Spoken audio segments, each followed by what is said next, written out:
O Ator Invisível. Oida Yoshi, capítulo 2, O Movimento. A primeira coisa que o ator precisa aprender é a geografia do corpo. Começa-se explorando a espinha, depois as pernas e finalmente os braços. Em termos de atividade, isso significa que precisamos começar a trabalhar na posição em pé, para depois desdobrá-la em movimentos descendentes e ascendentes. Na sequência, exploramos a posição sentada, seguida do caminhar, o qual sucessivamente nos permite ir para qualquer lado. Aprender a geografia do corpo não é uma simples questão de fazer exercícios ou adquirir novos e interessantes padrões de movimentos. Isso exige uma consciência desperta. Percebam o modo como ficamos em pé normalmente.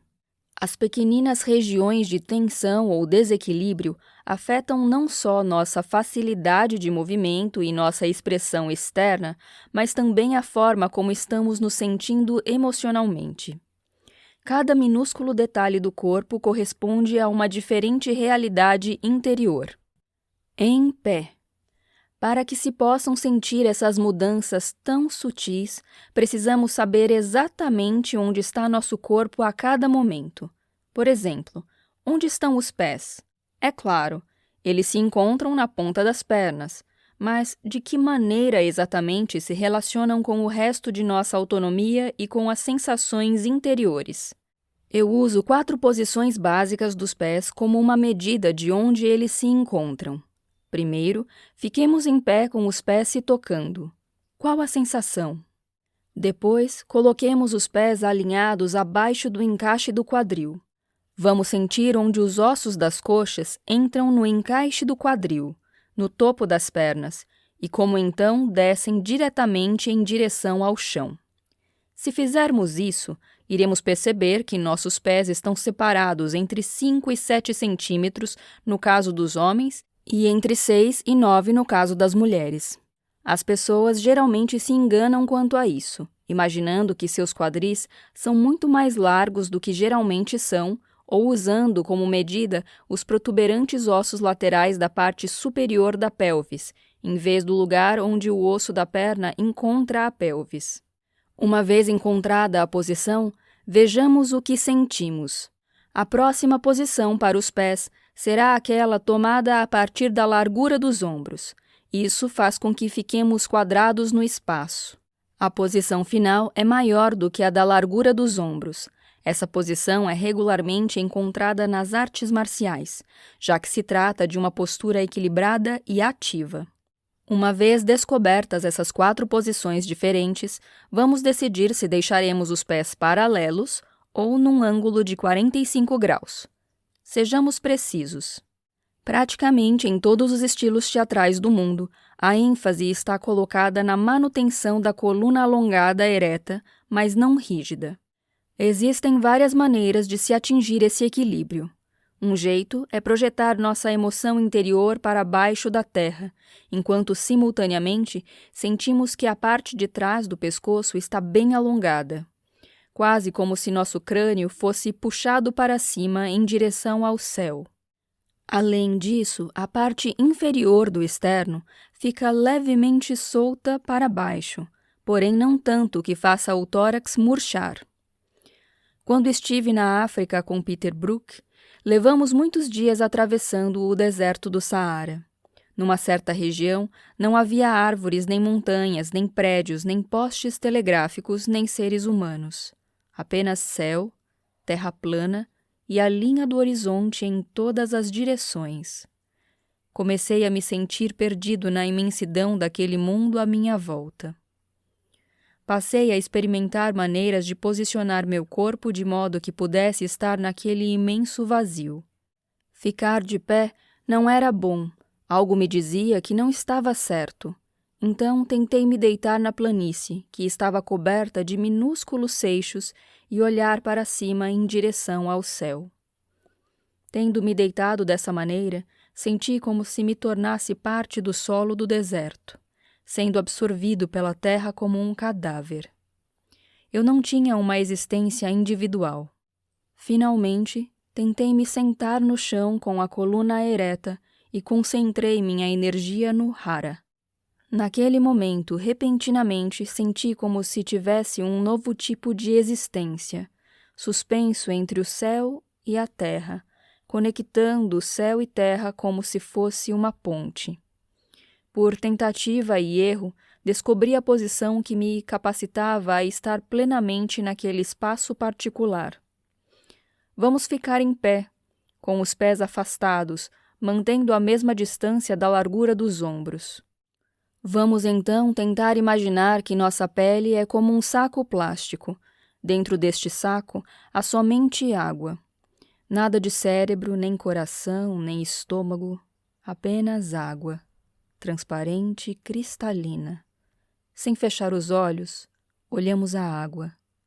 Por fim, começa a haver um movimento para a frente, para a direita, para a esquerda, para trás.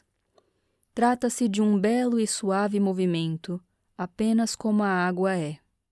Num determinado momento, quando já tivermos estabelecido um sentido claro de como é o corpo sendo água, tentemos sentir a gravidade da Terra. Uma força vem do centro da Terra e nos convida a descer, para baixo, para baixo. Porém, nossa carne permanece água. Nossa cabeça fica pesada, nossos ombros pesados, e nossos braços se tornam pesados devido à força da gravidade. Gradualmente baixamos na direção do chão até ficarmos de cócoras, com a cabeça e os braços relaxados. Então, imaginem que existem 3 fios que ligam nosso corpo com o céu. Um desses fios está preso no topo de nosso crânio, e os outros 2 estão conectados aos pulsos.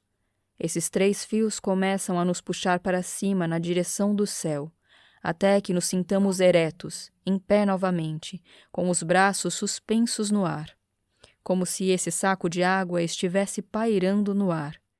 Então, mais uma vez sentimos a atração da gravidade da Terra. Os fios desaparecem e nossos braços e a cabeça abaixam, sendo seguidos por todo o resto do corpo. Continuamos esse exercício movimentando-nos constantemente entre o céu e a terra, enquanto o corpo permanece água. Conforme repetimos, o movimento gradualmente se torna mais rápido. Para terminar, esqueçamos os fios conectados aos pulsos. Agora há apenas um fio, aquele que está preso ao topo da cabeça. Vamos manter o movimento de subida e descida por um momento, sem qualquer esforço, e depois diminuir gradativamente até parar na posição vertical. Sentimos-nos como se estivéssemos suspensos e equilibrados entre as 2 forças, do céu e da terra. Prática. Um mestre zen uma vez comparou os seres humanos a marionetes sustentadas por fios. Nos momentos do nascimento e da morte, os fios estão fortemente sustentados ou se rompem de maneira brusca. Quando as pessoas morrem, dizia ele, os fios se rompem e, com um som, a marionete tomba. É a mesma coisa para os atores quando estão em cena. São marionetes sustentadas e manipuladas pelos fios da sua mente. Se o público vê os fios, a atuação não se torna interessante. Entretanto, temos de manter o poder de concentração em todos os momentos, durante as ações e pausas, e isto nunca poderá ser visível. O público nunca deve ver nossa concentração. Por outro lado, se nossa concentração oscila, é como se os fios da marionete ficassem frouxos.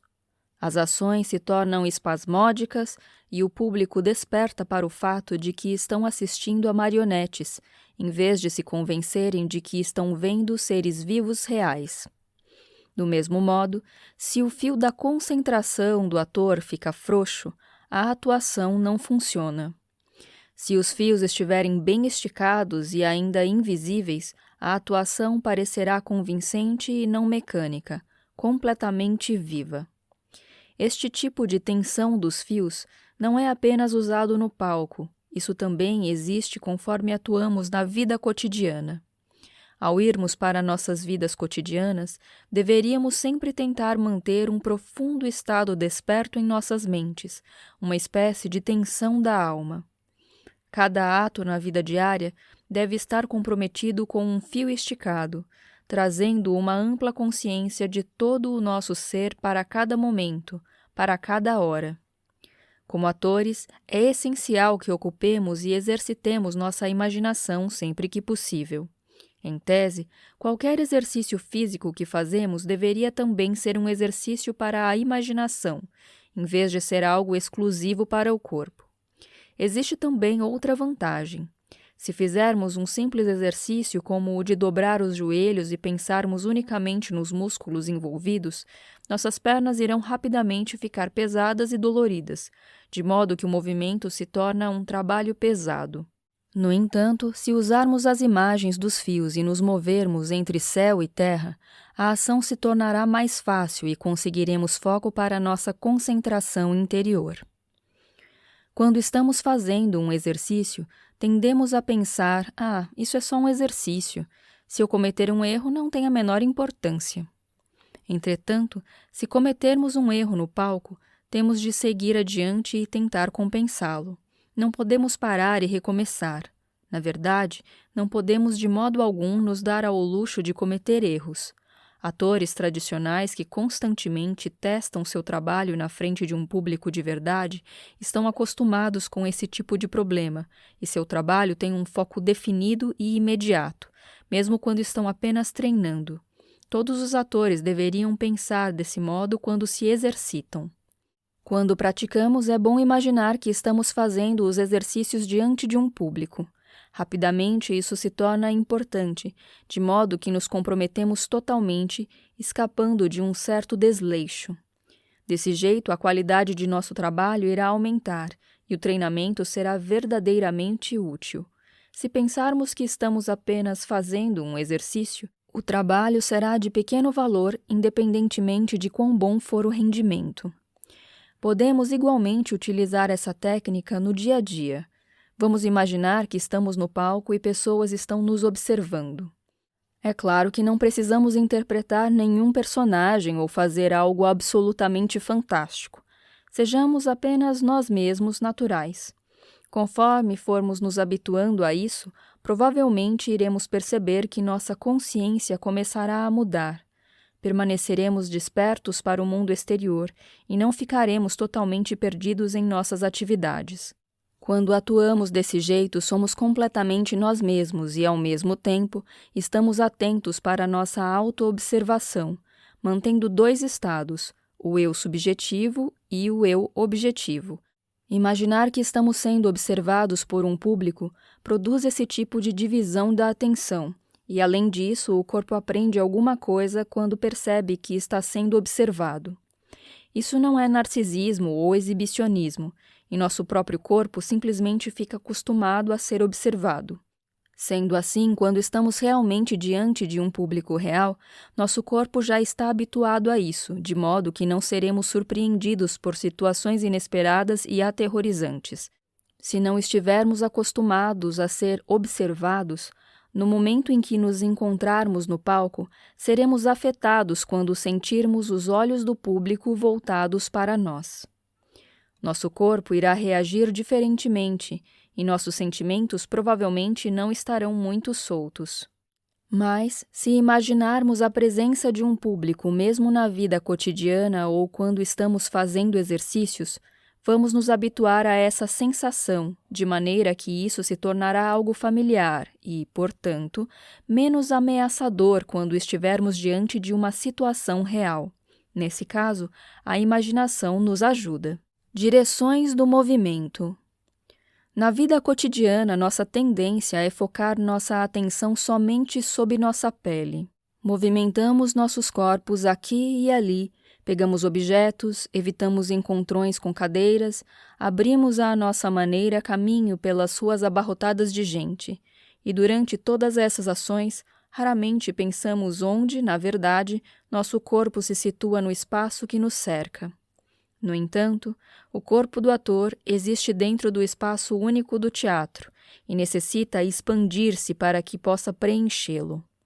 Do mesmo modo que estamos atentos à nossa pele e ossos, devemos ser capazes de sentir todas as direções que cercam nossos corpos. Vamos apenas ficar de pé no espaço de ação e nos fazer as seguintes questões: onde está a frente, atrás, lados, em cima, embaixo? Com relação à plateia, estamos olhando diretamente na direção dela ou estamos em pé ligeiramente na diagonal? Este sentido de espaço pode ser codificado em 8 direções. Com relação à plateia, são elas: diretamente à frente, diretamente atrás, para os lados direito e esquerdo, e 4 diagonais entre cada uma delas. Isso cria um tipo de estrela de 8 pontas que dá ao espaço um padrão claro, um gabarito básico para as ações, embora outros padrões geométricos, como o círculo, possam ser usados. Além de ajudar o ator a conquistar o sentido do corpo no espaço, ele também cria um quadro muito nítido do ponto de vista da plateia. Existe um exercício que nos ajuda a experimentar a estrela de 8 direções. Fiquemos em pé em frente à plateia, com os pés paralelos, separados, tomando como base a largura do quadril. O pé direito dá um passo à frente numa só investida, e o corpo todo o acompanha. Conforme damos o passo, os braços também balançam para frente até que alcancem a altura dos ombros. Quando chegarmos, nossa perna direita estará dobrada, enquanto a esquerda estará quase totalmente esticada. O peso ficará principalmente na perna da frente, enquanto a coluna permanece estirada e reta. Então, o corpo inteiro gira 180 graus em direção às costas, sem alterar a posição dos pés. Apenas giramos no lugar em torno de nosso próprio eixo, virando o corpo inteiro sem tirar nenhum dos pés. Acabamos ficando voltados para o fundo do palco, de costas para a plateia, com o pé esquerdo virado para a frente. Conforme giramos, transferimos o peso para a perna esquerda, terminando numa posição de ataque, com o joelho esquerdo dobrado. Durante essa volta, os braços balançam para trás e para frente, se posicionando de novo para essa nova frente. Então, a sequência inteira recomeça a partir desta posição. O pé direito marca o passo de novo, agora se dirigindo ao nosso lado direito. Há um movimento de trás da perna esquerda, diretamente para a nova posição, tornando-se a nova perna da frente, em frente ao lado direito do palco. Daí seguimos para outro giro de 180 graus em direção ao lado oposto, terminando por ficar em frente ao lado esquerdo do palco. Assim, tracejamos frente, trás, lado direito, lado esquerdo dos braços da estrela. Dessa forma, o padrão continua nas 4 diagonais. Avançamos o pé direito para a frente, para a mão direita diagonal, distanciando-nos da plateia, em linguagem teatral no plano direito do palco. Giramos 180 graus, então ficamos de frente para a plateia, na diagonal esquerda da boca de cena. Agora, avançamos o pé direito para a frente da diagonal direita, na boca de cena, ficando de frente para a plateia, e então giramos de modo a ficar de costas para a plateia, na diagonal esquerda do fundo do palco. Agora, estamos prontos para começar novamente a estrela inteira, avançando diretamente em direção à plateia com o pé direito. A sequência é sempre pé direito à frente, girar, pé direito à frente, girar. Cada vez que mudamos de direção, o corpo inteiro vira para a nova frente, e não apenas os pés. Isso nos ajuda a ganhar um sentido real do espaço do palco com relação à plateia. Numa ação estilizada, esse padrão em forma de estrela está muito claramente indicado, mas não precisa ser tão óbvio quando se está trabalhando realistamente. Podemos estar atento às 8 direções e basearmos nossa atuação nelas sem que isso se torne mecânico. Nossas ações continuarão ainda muito naturais, ao mesmo tempo em que mantemos uma qualidade muito nítida com relação ao espaço. Além do mais, movimentos que envolvem o plano espacial trabalham o corpo num nível mais fundamental. Eles nos ajudam a sensibilizar nossa conexão humana básica com o mundo que está à nossa volta. Em termos de relação com a Terra, sabemos que prostrar o corpo no chão produz um efeito profundo. Isso pode nos levar a um estado de profunda calma e equilíbrio interior. Não sei como isso se dá, mas é muito poderoso. Talvez seja por isso que tantas religiões têm essa prática. Mesmo na vida cotidiana, torna-se útil pensar sobre como e onde posicionamos nosso corpo. De acordo com a tradição japonesa, quando os corpos das pessoas estão sendo preparados para os funerais, são sempre posicionados com suas cabeças para o norte. Estátuas de Buda deitado sempre trazem o corpo repousando no lado direito, enquanto a cabeça aponta para o norte. Existe também uma crença no Japão de que não podemos dormir bem se nossa cabeça estiver voltada para o oeste. A lógica disso está baseada na direção da rotação da Terra.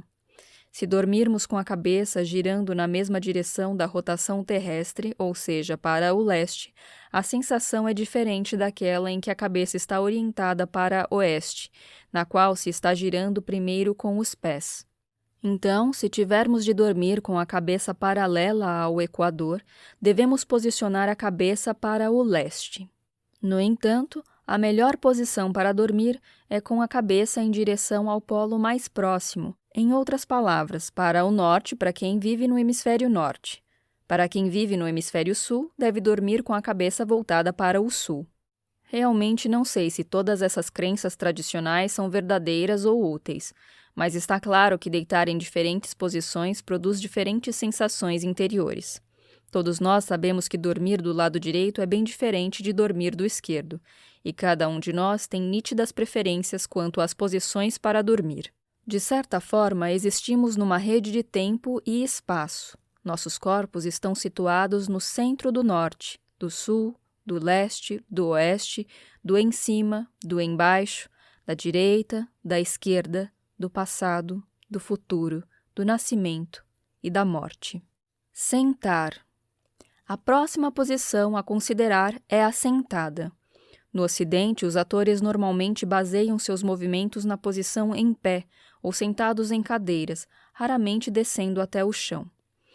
Mas no teatro japonês, sentar-se no chão é comum nas apresentações. Usar o chão amplia o campo visual do público, embora o modo como passamos da posição sentada para a em pé seja importante. Algo simples a ser considerado é que, quando sentamos no chão, temos de escolher uma posição que ofereça a maior mobilidade possível, de modo que rapidamente se possa ficar em pé. Uma posição comum é sentar com as pernas cruzadas, mas é muito limitada. É difícil fazer o próximo movimento para levantar ou se deslocar para frente com algum grau de tranquilidade. Essa posição é muito usual. Podemos nos sentar assim por um longo tempo, mas isso não tem nada a ver com mobilidade. Outras posições, como a sentada sobre os calcanhares com os dedos dos pés estendidos, no estilo japonês, ou enrolados para baixo, como frequentemente vemos pintado em vasos gregos, oferecem mais liberdade. Nessas posições, nosso corpo está mais disponível para a ação, podendo deslocar-se rapidamente para frente. Se quisermos manter a liberdade para nos ativar a partir do chão, será mais fácil se começarmos por uma dessas posições. Um exercício útil é empregar um certo tempo simplesmente explorando como nosso corpo funciona no ato do movimento entre o sentar-se e o levantar-se. Particularmente, podemos tentar fazer esses exercícios em extrema câmera lenta, por exemplo, levando 5 minutos para sentar. Desse modo, iremos descobrir o meio mais prático de realizar o movimento, como sustentar a cabeça, o equilíbrio do corpo, quando mudar o peso do corpo, qual perna utilizar mais e assim por diante. Devemos também envolver nossa imaginação como parte desse exercício. Ao abaixar, podemos logo utilizar a imagem da gravidade terrestre puxando o corpo para o chão, e ao levantar, podemos imaginar que somos como uma marionete suspensa por um fio que está no céu. Podem-se também criar outras imagens. Relaxar. Como parte da compreensão do próprio corpo, precisamos saber a diferença entre estar relaxado e estar tenso e como controlar cada estado. Na prática, isso é muito difícil realizar, especialmente se alguém nos diz: apenas relaxe, vamos, relaxe. Não sabemos por onde começar. Uma maneira é contrair completamente os músculos do corpo. Essa tensão máxima permite que avaliemos o significado de tenso e, em seguida, subitamente soltar os músculos. Nesse momento, teremos uma noção do que é o oposto de tenso. A ideia de opostos pode ser válida em outras áreas. Por exemplo, para pular alto, precisamos dobrar bem os joelhos. Para bater num tambor com a mão, precisamos primeiro distanciar o braço do instrumento, e quanto mais afastarmos o braço, mais forte será a pancada do couro e mais forte será seu som. Havia certa vez um homem que tinha estudado teatro no por muitos anos. Finalmente, seu professor lhe disse: "Você tem trabalhado duro por muito tempo. Acho que você aprendeu o suficiente e merece receber as tradições ocultas da interpretação no teatro no. Aqui está uma cópia de nosso livro secreto." O aluno estava maravilhado com aquele privilégio, agradeceu humildemente a seu mestre e imediatamente correu para encontrar um lugar calmo onde pudesse ler o precioso livro. Ele o abriu. A primeira página estava em branco, a segunda também, a terceira, e assim por diante até o final do livro. Porém, na última página estava escrito: "Ponha a energia em seu dedo mínimo." O aluno ficou completamente perplexo, não entendia o que aquilo queria dizer. Acontece que o mesmo conselho é dado nas artes marciais. Quando um samurai segura uma espada, ele não a sustenta com a mão, nem com o braço, nem mesmo com o polegar. Sua concentração está no dedo mínimo. Deste modo, seus movimentos são fortes e leves ao mesmo tempo. Se nós mesmos tentarmos proceder assim em qualquer tipo de atividade, descobriremos que isso é eficaz. Peguemos uma xícara como fazemos de hábito, usando a mão e os dedos, porém nos concentrando em pôr força no dedo mínimo. Na verdade, é nosso dedo mínimo que segura a xícara. Os outros dedos estão lá simplesmente para dar equilíbrio e direção. Isso torna as coisas diferentes. Por algum motivo, trabalhar com o dedo mínimo faz com que a energia circule de maneira mais eficiente. Além do mais, se quando pegarmos a xícara pusermos nossa força no braço, o ombro tenderá a retesar-se e isso parecerá muito tenso no palco. Se pusermos nossa força em outro lugar, ninguém poderá ver isso se operando, de modo que nossos movimentos parecerão menos forçados.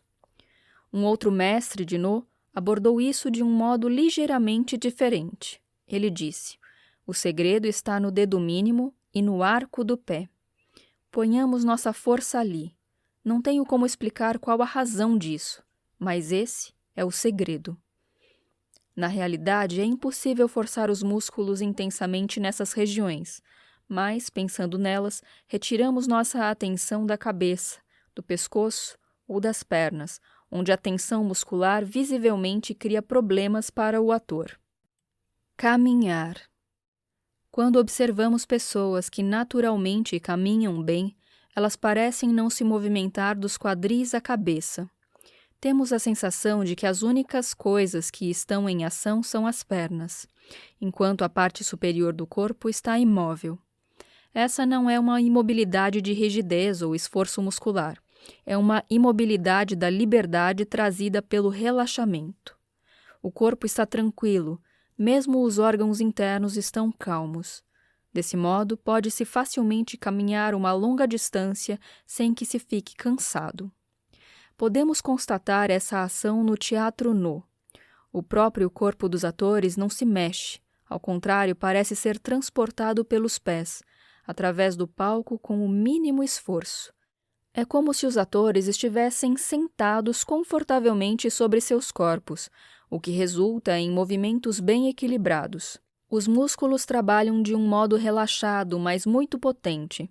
Porém, parte da facilidade da ação é consequência do que está acontecendo internamente.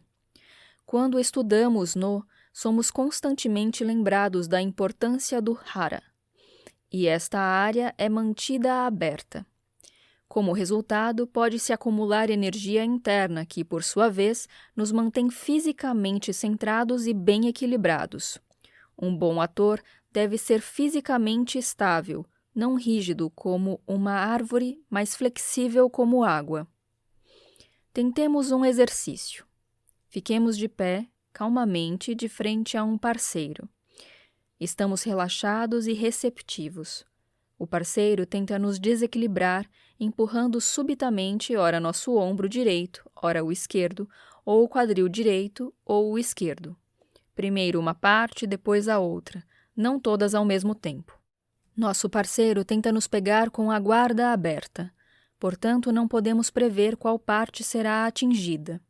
Se estivermos bem centrados, não há nada que nosso parceiro possa fazer para nos derrubar. Não importa com que força ele nos empurre, nós simplesmente absorvemos o impacto e voltamos tranquilamente à posição inicial. Não se pode resistir aos empurrões com tensão muscular.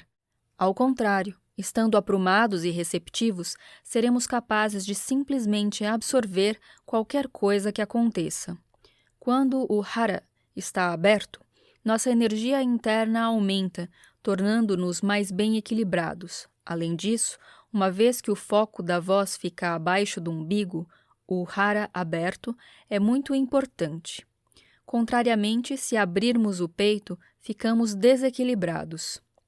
Mesmo na vida cotidiana, se caminharmos com nossa energia focalizada na metade superior do corpo, ficaremos cansados rapidamente.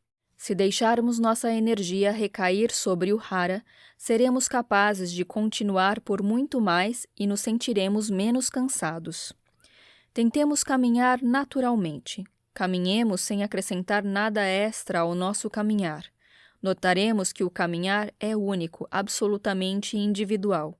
Todas as pessoas tentam ser naturais, mas essa maneira natural de caminhar é muito complexa e reflete seu caráter. Uma pessoa pode balançar o braço direito mais do que o esquerdo, outra tem o ombro esquerdo mais alto do que o direito, ou pende a cabeça ligeiramente para um lado. Essas pequenas diferenças fazem com que cada pessoa seja única. Algumas vezes, essas idiosincrasias são charmosas, outras vezes, podem parecer menos atraentes. Porém, se observarmos os animais, veremos que essas diferenças particulares não acontecem. Um gato japonês movimenta-se praticamente do mesmo jeito que um gato europeu ou africano. O corpo de cada pessoa é profundamente influenciado por sua cultura, país, classe social, etc. A história pessoal do indivíduo também lhe determina o físico. E ao mesmo tempo em que é interessante ter um corpo que seja absolutamente único, os atores têm de ser capazes de representar uma ampla gama de diferentes personagens. Têm de ser capazes de se livrar de seus corpos pessoais para descobrir e personificar o corpo da personagem. Cada personagem que se representa é unicamente individual, de maneira que temos de ir em busca de seu corpo específico. Para que esse corpo se torne mais fácil, é interessante que se comece por um corpo neutro, alguém que seja simplesmente humano e não reflita sua história individual. Esse é o corpo no qual nascemos, com nada extra. Não é nada fácil corrigi-lo, mas uma vez que sintamos esse corpo, poderemos começar a nos movimentar e descobrir como se anda naturalmente. No nível mais simples, ao caminhar, tentaremos manter os pés paralelos, pé direito, esquerdo, dando a cada pé o mesmo peso e ritmo, e assegurando-nos de que o corpo está ereto e tranquilamente em equilíbrio. Tentemos apenas descobrir a essência do caminhar. Uma tradição japonesa diz que os pais devem checar as solas dos sapatos dos genros pretendentes antes de permitir que suas filhas se casem. Se o solado estiver gasto na parte do calcanhar, isso não é nada bom, pois significa que o pretendente é preguiçoso. Neste caso, o jovem é posto da porta para fora. Se o futuro noivo tiver o solado dos sapatos gastos na parte da frente, isso sim é um bom sinal. Ele pode até ser alguém impaciente, mas seu corpo é saudável e vigoroso, demonstrando uma forte tendência à prosperidade no futuro. Neste caso, a permissão ao casamento estará muito próxima. Esse mesmo conceito também está presente nas artes marciais, em que o peso é sustentado a partir da ponta dos pés. Acontece o mesmo no teatro No. Isso não quer dizer que se dança com a ponta dos pés o tempo todo. Não se trata tampouco de um caminhar no estilo do balé, ponta dos pés no chão seguida pelos calcanhares. Em vez disso, como num caminhar normal, o calcanhar faz o primeiro contato com o solo, mas o peso é rapidamente transferido para a ponta do pé. É importante manter o peso do corpo para frente em vez de deixar que ele recaia sobre os calcanhares. Embora o peso seja sustentado na parte da frente do pé, a ação do caminhar inicia-se no hara. Caminhamos a partir do centro e as pontas dos pés agarram a terra, impulsionando-nos vigorosamente para adiante. Se usarmos essa posição ligeiramente inclinada para frente quando estamos em pé, seremos capazes de reagir de modo mais rápido e de nos mover mais livremente. Um dia, um grande samurai foi assistir a uma apresentação de teatro No, interpretada por um ator de alta reputação. Quando ele voltou do teatro, um amigo lhe perguntou o que tinha achado do ator. O samurai respondeu: "Ele é realmente muito bom. Sua atuação foi perfeita. Em nenhum momento sua guarda esteve aberta." Uma vez que nos damos conta da simples ação de caminhar, podemos começar a pensar sobre o que seja movimentar-se em diferentes direções. Curiosamente, dobrar à direita e dobrar à esquerda não são a mesma coisa. Teoricamente, deveriam ser idênticas, já que a ação é a mesma, mas de alguma forma a sensação interna é diferente. É também interessante notar que a maioria das pessoas se desvia ligeiramente para a esquerda quando caminha com os olhos fechados. Não sei por que cada direção produz um estado interior diferente, mas esse fenômeno realmente existe. No teatro No, esse fato é reconhecido e levou à criação de uma convenção particular. Quando o ator tem de iniciar alguma atividade, como partir para um combate, ele se vira para a direita. Se ele estiver voltando para casa ou se sentindo triste, ele se vira para a esquerda. Para vocês, o sentimento interior talvez seja totalmente diferente. Vamos experimentar e ver o que acontece. Experimentar. Ao executar esses exercícios, é importante que nos lembremos de experimentar os movimentos. Fazê-los de maneira mecânica não significará muito. Temos de tentar notar as diferentes sensações dentro do corpo. Qual é a diferença exata entre os braços pendentes na vertical e quando estão na horizontal? E não são apenas os movimentos grandes que temos de pesquisar desse jeito. Por exemplo, vamos pegar apenas uma das mãos, mantê-la aberta e depois fechá-la. A sensação não é a mesma. Em seguida, podemos movimentá-la um pouco, voltando a palma para nós e depois afastando-a do corpo. Fechamos a mão. Daí começamos a abri-la pelo dedo mínimo. A sensação é diferente da de começar a abrir a partir do polegar. Esses são movimentos íntimos, mas todos eles agem de diferentes modos dentro de nós. Conforme trabalhamos, devemos nos lembrar de que não somos máquinas e que precisamos descobrir exatamente como cada mudança no corpo age em nosso interior. Porém, quando falo dessas mudanças em termos de sensações, não estou me referindo a nenhum aspecto emocional ou psicológico. Trata-se de algo mais fundamental, a resposta direta do corpo. É importante compreender que atuar não é apenas emoção ou movimento, ou ações que comumente reconhecemos como atuação. Atuar envolve também um nível fundamental, o das sensações básicas do corpo. Um dos meus mestres me disse: na condição de ator, você não deve ser teórico. Não seja tão lógico nem confie na sua compreensão intelectual. Aprenda através do corpo.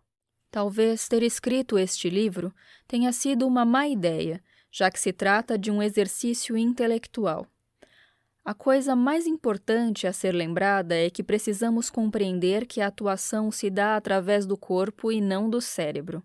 Atuar não é o mesmo que compreender teórica ou intelectualmente. Todo o trabalho de Yoshi tem grande ênfase no corpo. Quando dá aulas, ele começa o dia com exercícios físicos puxados que têm uma longa duração, às vezes mais de 2 ou 3 horas. Embora muitos outros praticantes pareçam fazer a mesma coisa, a abordagem de Yoshi é diferente. Para ele, o propósito do trabalho físico não está em ser um aquecimento, nem aumentar a força e a flexibilidade, ou mesmo ensinar como movimentar-se bem. Essas são consequências paralelas.